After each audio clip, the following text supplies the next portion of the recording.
video guys para i-share ko sa inyo ang na-experience ko last year and this year. So I go back last year, October 14, that month, I go back to him, I repent and surrendered everything to him, my all problems. So when I surrendered to God, I started to read the Bible. My first Bible here in Sweden, I got a little Bible, is a Swedish Bible language. I started reading that until now with my children, sa kasama mga anak ko. And then when I started reading the Bible, guys, I have a lot of experience. I met a different strangers people outside in our house. Mayroong dalawang mga bata na aksidente front sa bahay namin, guys. Sinasugatan yung tuhod nila kasi sumakay sila ng electric bike, and then timing din na nandito kami sa bahay, nakita ko silang dalawa sa bintana na yung isang bata is nagpangos yung tuhod niya, na aksidente sila, pero hindi naman siya grabe guys kasi may helmet sila, pero yung tuhod talaga as in hunting dugo lang. So I called my husband, I told him to help them because they are kids, teenager. Timing guys, kasi dyan talaga sa France, sa bahay namin, walang katao-tao kasi busy yung mga tao. So kami ng asawa ko, so tinulungan namin sila. And then after that guys, I met another stranger person, which was a girl. So that woman, every house guys, amin dito sa amin tinitirahan, every house guys, ay pumupunta siya sa house at nag-knock ng door ba, every door ng aming neighbor. And then nakita ko siya, ako lang mag-isa sa bahay nung time na yon kasi yung asawa ko is busy, nasa work, and then my kids din nasa school. Kita ko siya guys kasi yung damit niya is blouse ba guys, na long blouse, pero ano siya, maiksi siya guys. So, pag tumuwad siya, makita yung ano niya. So, wala siyang damit sa ibaba, sa taas lang siya. Wala siyang suot na chinelas, guys.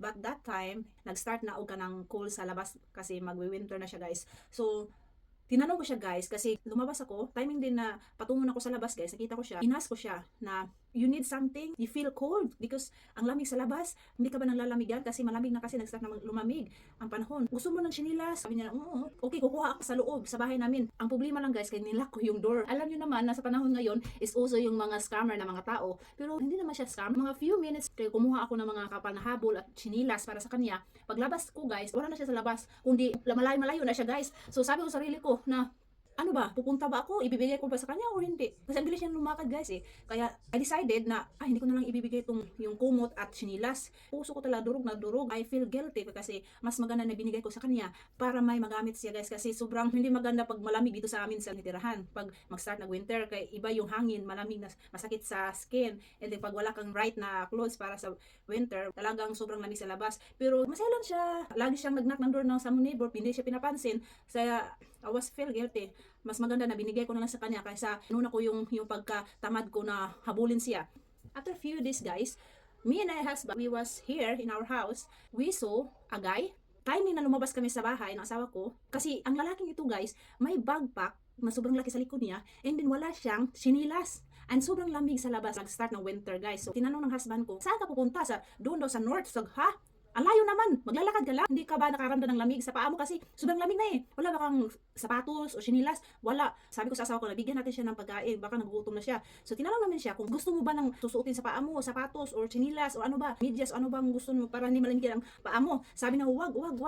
Pagkain na lang. Okay, may pagkain. Kukunin ng asawa ko ang pagkain sa loob. And then my husband, nandun siya sa labas. So busy siya nagsasalita sa lalaki. Then kinuha ko yung pagkain sa loob ng bahay namin. I gave him gulasyo pa nasa lata.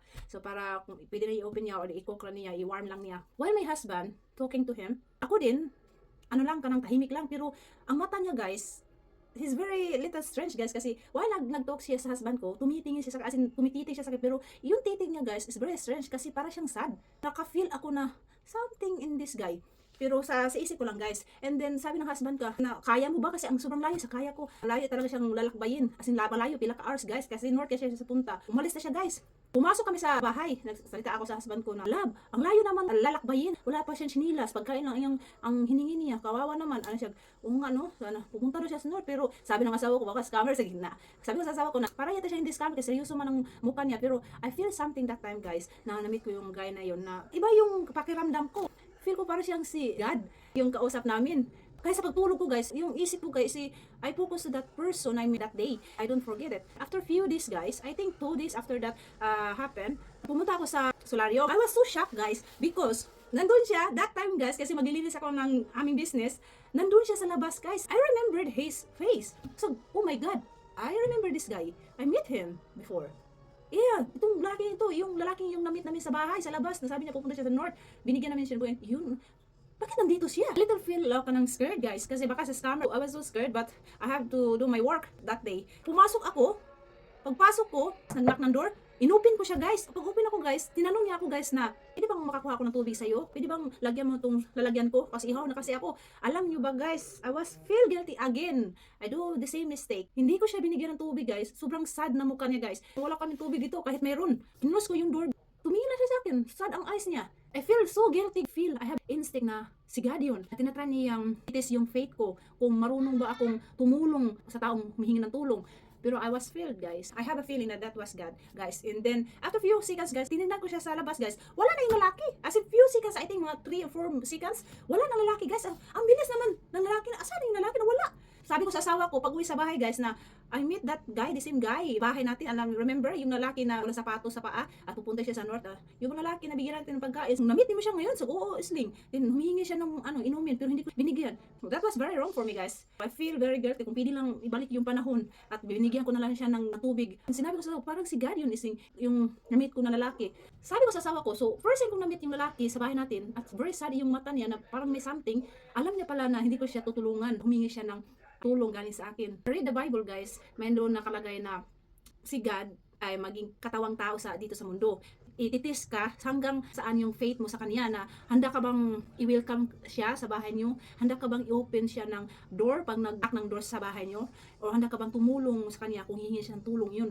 So, i-try niya, ititis niya mga taong may faithful sa kanya, hanggang saan yung faith mo sa kanya. Kasi, ganyan pala, guys, no? Pag lumapit na ka sa Diyos, para sa akin, guys, sabihin niyo po, mag-repent na ka ni Papa Jesus, is para ka nang si Papa Jesus. Yung heart mo ay may pagmamahal, yung marunong kang tumulong sa kapwa tao mo kung hihingi ng pagkain o inumin. Pag nag-fail ka, guys, it means na yung puso mo is not enough have faith sa kanya. So, kailangan mo siyang i-train pa yung sarili na more faith sa kanya. Tulungan mo yung mga tao, kahit strange na tao, nakita mo na need nila ng help, then you have to help them.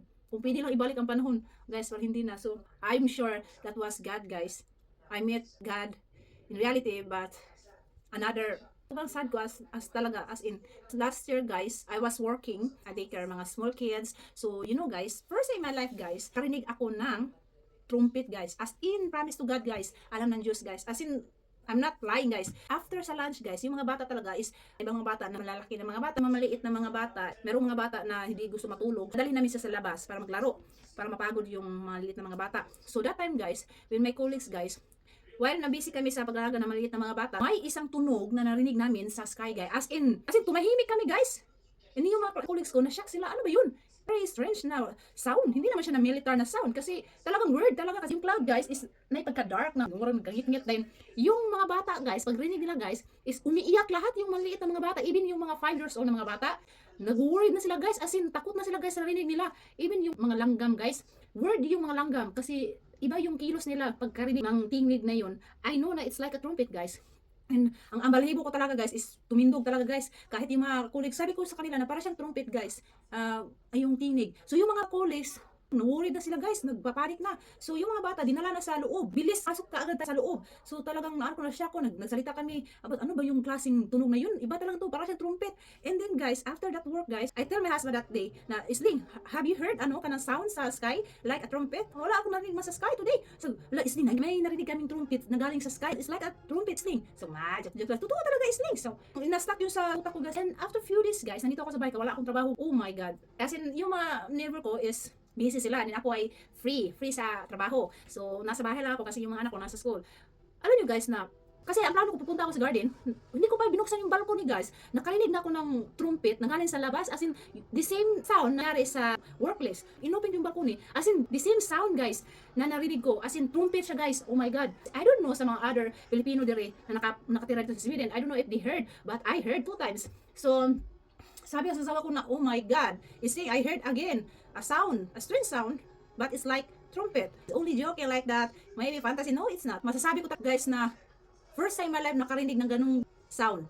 Sinabihan ko na yung pamilya ko na ito nangyari last year, 2024. Talagang iba yung mga experience ko, but I'm very thankful also. I'm very grateful sa experience ng ganyang klase na experience. I believe na si God, He is coming soon, guys. As in, He's coming soon, guys. When He coming, para siyang magnanakaw, hindi niya sasabihin kung kailan siya babalik dito sa world.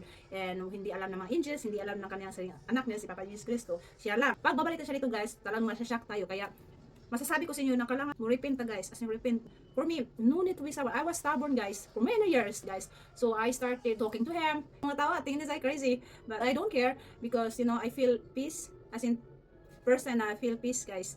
It's very maganda sa feeling na basta malapit ka ni Papa Jesus. As in, kaya wala namang mawala sa atin guys. No need to be stubborn. Accept Him na He is the way. Makapasok tayo sa internal life, internal word na pinamis ni God sa atin for many years. So, we can read in the Bible. Andun lahat guys.